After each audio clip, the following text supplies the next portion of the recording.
ხულოში შუადღის ლოცვის შემდეგ მუსლიმმა მორწმუნეებმა წმინდა მუჰამედ ფეიღამბერ შუამავლის დაბადების დღის 1454 წლის თავი აღნიშნეს. მუსლიმი მორწმუნეები და ადგილობრივი ხელისუფლება ხულოს თეატრის შენობაში შეიკრიბა და ქადაგება მოისმინა. მორწმუნეებს ლოცვების ზვიად ვანაძემ წაუგითხა, ხოლო სრულიად საქართველოს მუფთის მოადგილემ ადამ შარათაძემ მშვიდობისათვის და გამთრიანებისთვის იქადაგა.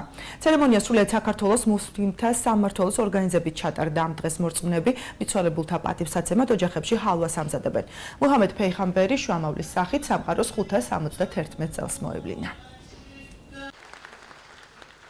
მოწვეული არიან სხვადასხვა სასულიერო პირები, ხელისუფლების წარმომადგენლები, სხვადასხვა რელიგიური ორგანიზაციებისა და გაერთიანებების ხელმძღვანელები.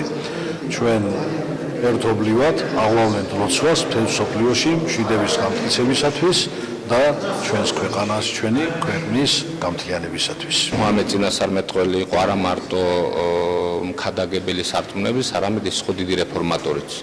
მან გაატარა ძალიან ბევრი პრობლემა, მათ შორის ადამიანის უფლებების და ტერორანდობაც.